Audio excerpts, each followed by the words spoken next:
ভয়াবহ ভূমিকম্পে তুরস্ক ও প্রতিবেশী সিরিয়ায় বেড়েই চলছে লাশের সারি।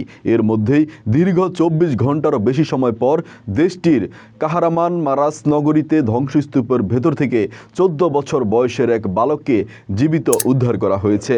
সিএনএন তুর্কি সম্প্রচারিত সংবাদ থেকে এ তথ্য জানা গেছে। ওই বালককে জীবিত উদ্ধারের ঘটনা লাইভ সম্প্রচার করেছে সিএনএন তুর্ক। এতে দেখা যায় উদ্ধারের পর বালকটিকে মানুষের ভিড় ঠেলে অ্যাম্বুলেন্সে নিয়ে যাওয়া হয়। সিএনএন তুর্কের লাইভে থাকা ওই সাংবাদিক বালক উদ্ধারের ঘটনাকে মিরাকল আখ্যা দিয়ে বলেন, অবশেষে তাকে উদ্ধার করা সম্ভব হয়েছে। ধ্বংসস্তূপ থেকে উদ্ধারের পর ওই বালককে একটি হাসপাতালে ভর্তি করা হয়েছে। তবে তার সবশেষ শারীরিক অবস্থা সম্পর্কে তাৎক্ষণিকভাবে কিছু জানাতে পারেনি সিএনএন।